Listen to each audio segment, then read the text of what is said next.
Greetings, adventurers, and welcome back to Abnormal Voyages. My name is David, and today we find ourselves in Dallas, Texas, where we continue our celebration of the Disney 100.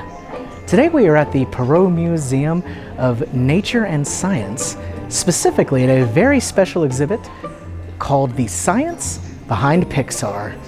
We're going to dive into some of our favorite Disney Pixar movies and see just how they tick and how they make it to our screen.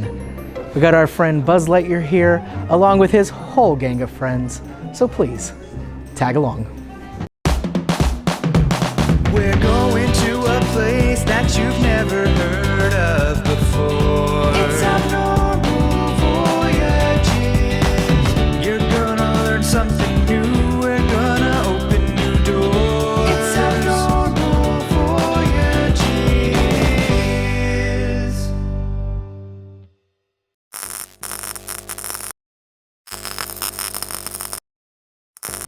Pixar movies have a certain magic to them, and today we're going to explore the entire process behind how they're made. Every Pixar film goes through these same steps. We're going to use a scene from the movie Luca to demonstrate them. First we have story and art, followed by modeling. Then the characters move on to rigging, surfaces, which is going to give them their color, sets and cameras, which really begin to set the scene. Then animation, where everything truly springs to life. Simulation, which makes it look realistic. Lighting, a very important process that adds all the shadowing to everything. And last but not least, rendering, where it all comes together. Like any story, it all starts with an idea. From this idea, the Pixar artist will begin designing characters and truly fleshing out what they want to have happen in the movie. Some of the concept art for these movies is really cool. I particularly love this one here from Toy Story 2. Once they have the plot and characters figured out, they move on to modeling. The modeling process is where all those sketches are going to begin to really take shape. Though Pixar films are all digital, first the artists are going to create clay sculptures of the characters called maquettes. With these, the artists are able to really show every tiny detail that they want to make sure the character has. This allows them to look at it from every single angle and to make changes fairly quickly if they need to, much faster than going back and changing a whole bunch of digital files. On display, you may recognize a few Pixar favorites, all in different stages of being created in their sculptures. Here's Heimlich from A Bug's Life, and then a nice friendly monster from Monsters University. Mike is hanging out over here with Nemo directly behind him in the background, and then Dante looking ready to get out there and play. As you can see on Eve here, you can almost make out even different textures on these sculptures. One very memorable Pixar character is the beloved WALL-E. And just like WALL-E, you get a chance to build your own robot models. So we step over here, tons of different pieces so we can grab stuff. You know what? I want him to kind of go around on like a ball, kind of like BB-8. We'll give him a round head there. So he's got some eyes, and nowhere really for that. Oh, here we go. We'll give him some arms. We'll do one arm there, another arm there. And it looks like if you wanted to, you can even do like some little accessories where he's just got kind of cool looking. We'll give him like some little lightning bolt type things. There we go, and we got our own little Voyager bot.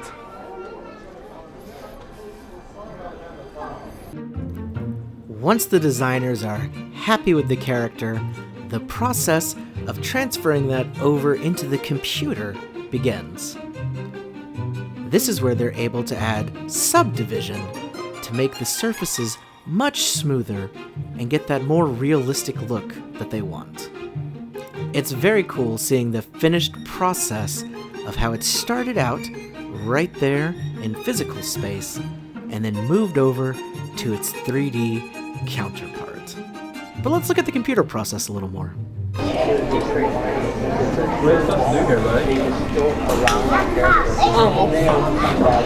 So here we're actually sculpting in a 3D format, which is what they do with all of the Pixar movies, of course. We have coordinates that we're putting in to see exactly what we make. So our last one here, we're doing 613. So you got to work on all three axes being 3D. So 613, 2, we're going to push a little bit there. There we go. And then we're going to do a 3D view and see what we've made. And this is just a small shape here, but this would be one of the tops of the fin of Marlin from Finding Nemo, just like we have in our diagram picture over here. So the process of making an entire character and then taking them through all of that space, it's crazy. It makes sense why these movies take several years to create. We're going to come right back to rigging, but first we'll skip ahead so that we can cover surfaces.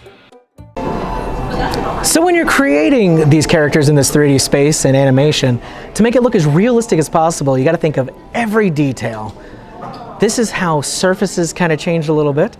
For examples, we are going to use cars from the movie Cars. So if you look, it's kind of like we're in Ramon's garage here. We have the classic Rusty's logo, Lightning McQueen-esque, but we can change that up. You can make it look wooden. We can have it blue. You know what? We'll get rid of the decal for now, just to give you a better idea of that. You can go something crazier, like some crocodile skin. Then we got some jelly beans, or back to kind of those solid colors. But you can see that the textures of it really drastically alter the different appearance. So when they're animating it, it's got to change and fit depending on what kind of texture you're using. So for now, we'll go with a purple one that looks sharp. And then we can put all different types of logos on there, which you can see that the middle of the hood, the logo kind of goes into it as if it's applied on there. Got the number 51, Smokies. You know what? I think we are going to go with some flames. That's pretty cool. Pretty classic there. And then, if it's a car that's been out there for a while, you can kind of add some rust to it. Looks like a much older and kind of beat up car. But if you wanted something brand new that just got detailed, we can go sparkly, take that rust off, and look at that fancy purple car ready to go.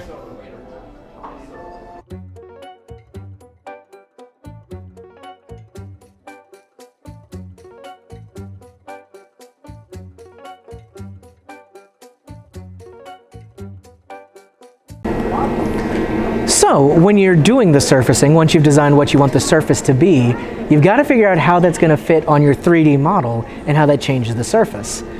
To kind of show that, we have some examples here. This is our 3D shape that we are trying to get covered with a new surface. So there's some examples. This is kind of like the art that we would have rendered. So this one is a classic Rubik's Cube. See if we can place this on here without things overlapping. And yes, see? Perfect. Now it completely changes pretty much what it was. It's not just a dull block. So you can take something like that and turn it into a character such as Wall-E. Or if we're taking another shape, like this cone here, instead of being just a basic cone, you can make it an ice cream cone that's fallen, or perhaps even something showing off your Monster University pride. Now that our characters look great, it's time to do the rigging and get them moving.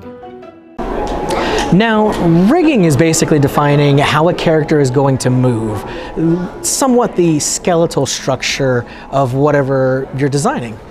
So we have a couple examples here. This is going to be Sheriff Woody. We can either have him kind of an unconstrained, where it's just one segment.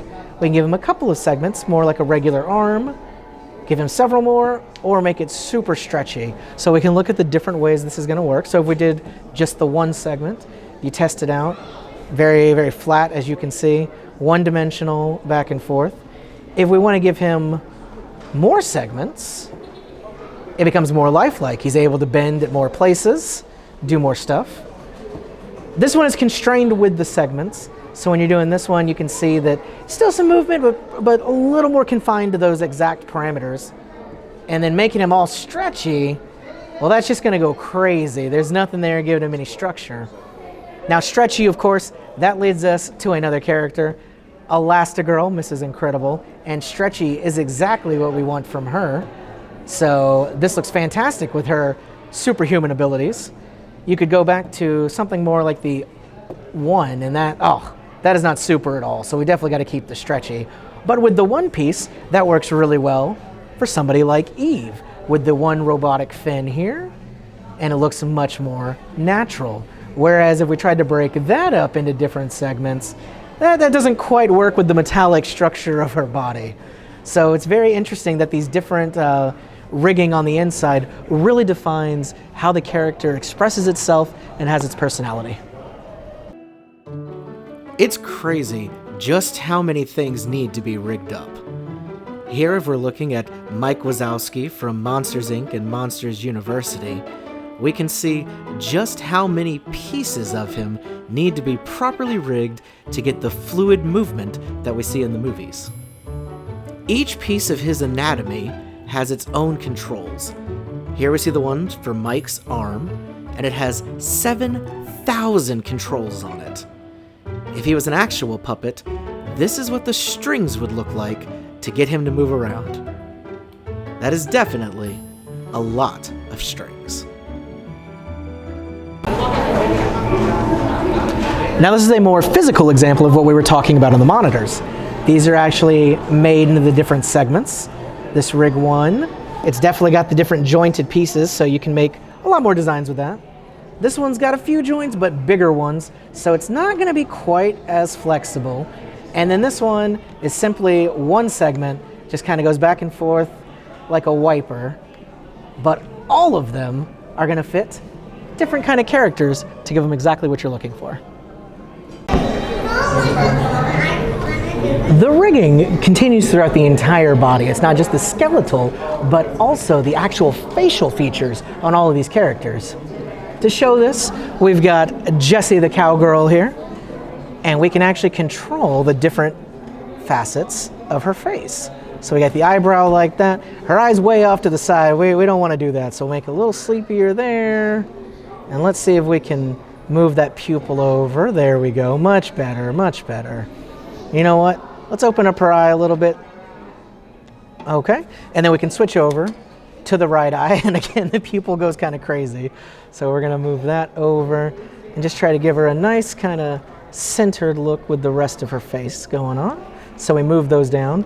This is actually the eyelid here. So you have the inside and outside. So it gives you a lot of control. And at Pixar, when they're doing this on their computers, they have limitless control over these. They can do whatever they want. This is kind of a simplified version of that, but it's really good for getting across what exactly is happening. So we've got our eye pretty much how we like it. I'm going to move the eyebrow up just a little bit. You can extend that from the different 3 points there.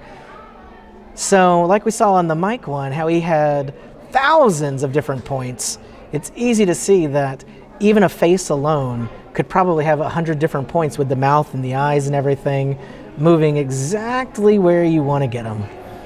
So you get it like that, and now Jessie is looking a little bit better. I don't know why her pupil keeps jumping over when we do that. Let me center it one more time and just show you exactly what we ended on. There you go, Jessie. Rigging is a long process with lots of little pieces to keep in mind. But once you're done, you're gonna have some amazing characters ready to do whatever you dream of. Just as important as the characters, we now move to sets and the cameras that filmed them. Now, the sets in Pixar movies are sometimes just as complicated as the characters. You've got to build that entire environment. This is a very small scale of what they're doing. This is just one dorm room at Monsters University, but you can kind of move these around. You're doing the Z-axis back and forth, the Y-axis, you can have it up and down, and then the X-axis to go left and right. So if we want to put this in the corner, we'll have this all the way here. We're going to slide the Y-axis to get it back on the ground, and then with Z, we're going to kind of push it away from us over in the corner. This other one's kind of in the way, so we're going to get him out, just so you can see what we're doing. We'll put him in the other corner. Let's get him down. He's kind of in the wood. We don't want that, so we'll bring him back there, and then move him here. And then last but not least, this dresser.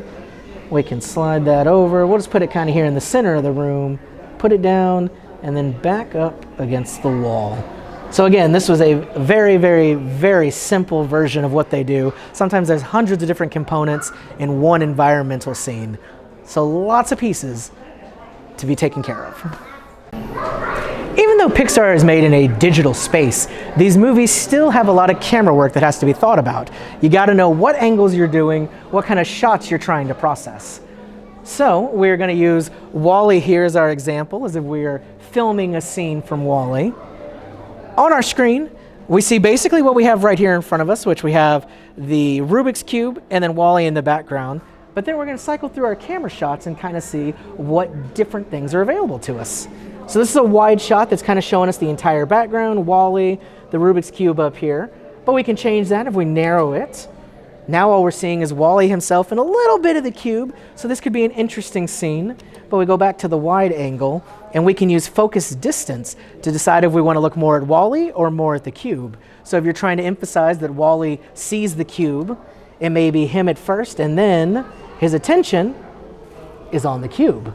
This is a really good way to emphasize different parts of the story and really get across what you're trying to say, especially when you have characters like WALL-E that aren't really verbal and it's more about the emotion and the motions of the characters. The sets are ready, your characters are made, now you just need them to actually move. A very popular form of animation is stop motion. This is where you're taking an object, like maybe a clay model or a real life object, and you're moving it just a little bit, taking a picture, moving it again, taking a picture, putting hundreds and hundreds of those together, and then letting them play out, and it looks like motion is actually happening. To show this off, we're going to use Luxo, the famous Pixar lamp here. We can move them however we want, so we'll start out like this. We're going to try to get him to jump over there. So our first picture, we're going to take like that. There we go. We're gonna have him come down just a little bit because he's getting ready to jump. All right, not bad. Start moving up. And you can kind of see the path that he's taking. He's moving up, and I'm gonna start taking his head just a little bit. And the base is gonna come down as his body starts to elongate in his jump. Move him here. Now this is a very tedious process.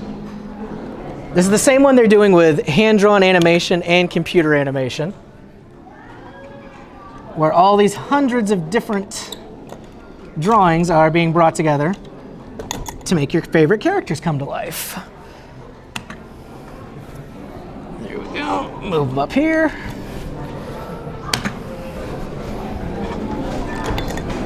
That's kind of the peak of his jump, I think. So he keeps going up. And he's about at the top. So as he comes down, I'm gonna start slowly making his body come back in. He's getting ready to absorb all that energy from going down.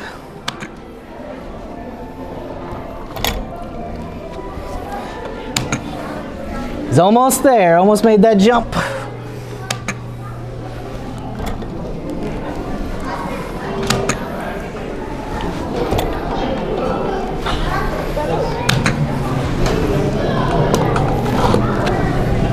All right, he's landed. We're gonna have him go all the way down because he's kind of hit. And then start bringing him up a little bit. One more. And his classic look out at the audience.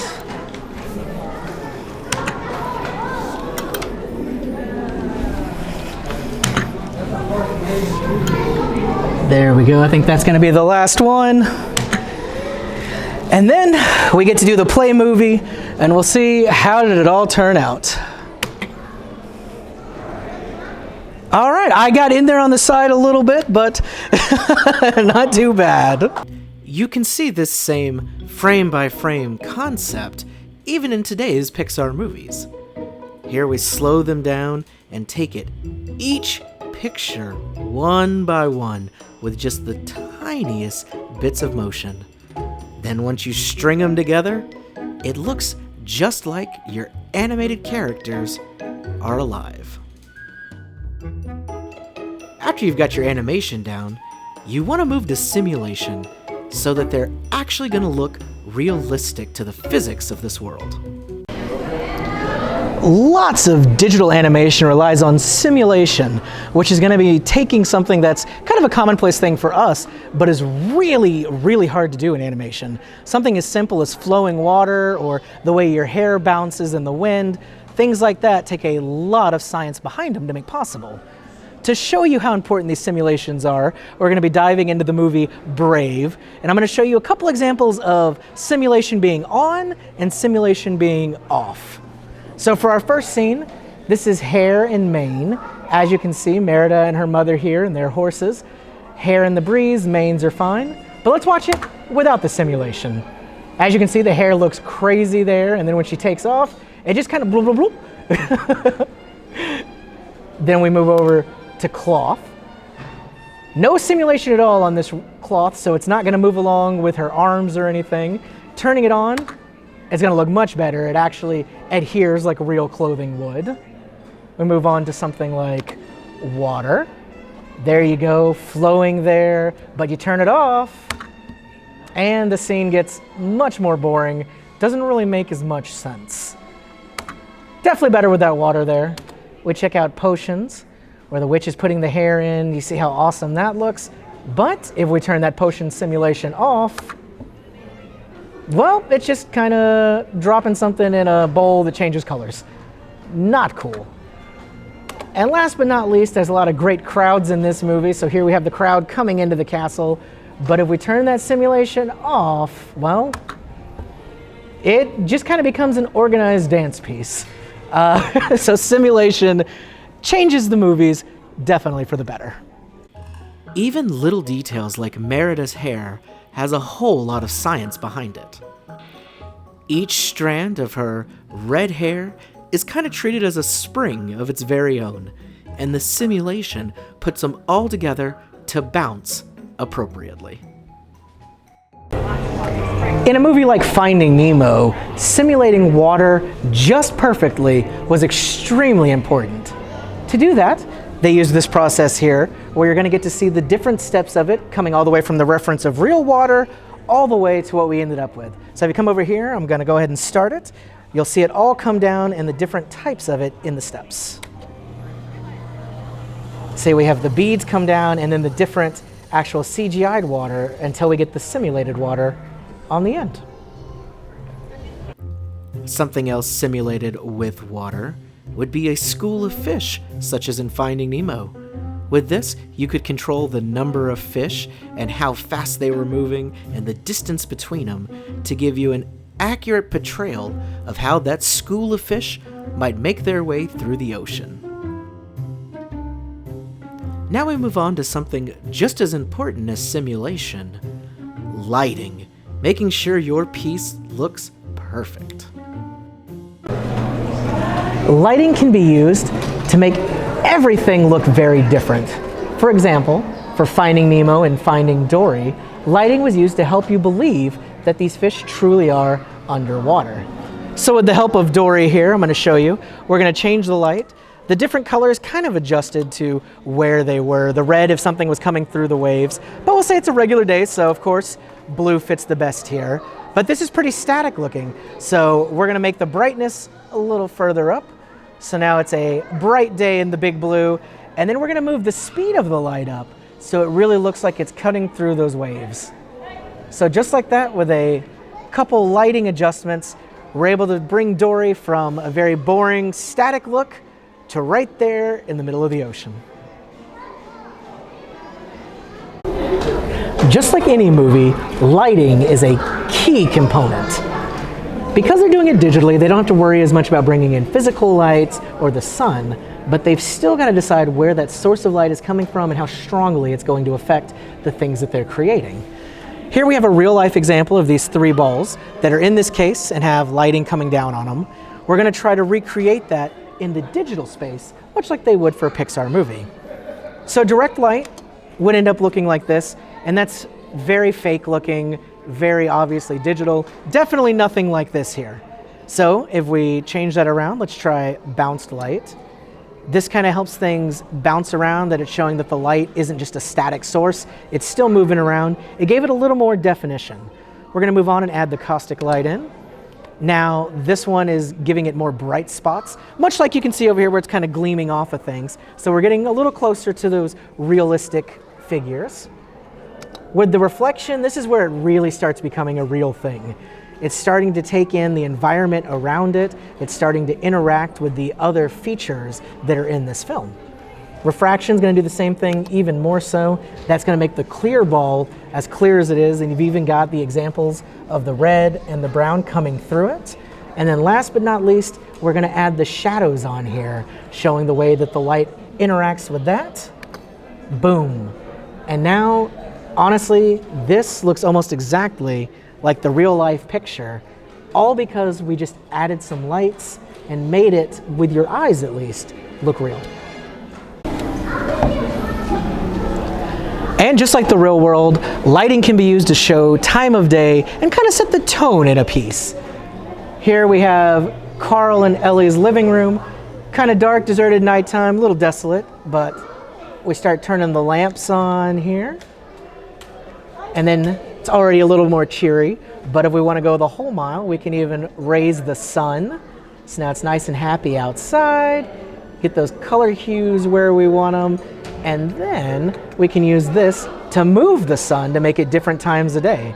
So it can go from early morning to sunset to really evening time or whenever we want it, to help set the mood of the piece and get across whatever we want.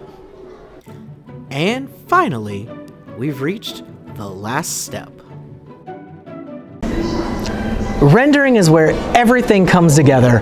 All the lighting, camera work, everything all put together to make one fantastic image.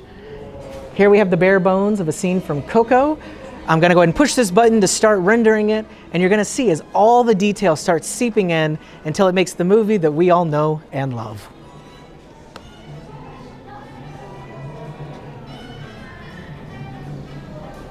As you can see, the process is taking a long time. This is already getting close to 2 days straight of rendering. All the little details getting put in here, but every pass through is bringing more pixels, more color, more energy to this scene. It's like we're almost there. Everything is almost ready. And just like that, 89 hours later, the scene has come to life and we can move on to the next one. Well, adventurers, I hope you enjoyed learning a little bit more about what makes Pixar movies what they are. And much like Miguel here, entering the City of the Dead, we still have plenty to explore in our year celebrating the Disney 100. If you want to be a part of it, make sure you subscribe so you get notifications of our new videos coming out. Hit that like button and comment below where you'd like to see us go next. If you really want to help support us, we also have a link to our Patreon that can get you awesome stuff like bonus episodes and a postcard every single month from somewhere we've visited. My name is David, and this has been Abnormal Voyages. Thanks for tagging along. We'll see you next time. Thanks for watching Abnormal Voyages. Thanks for watching.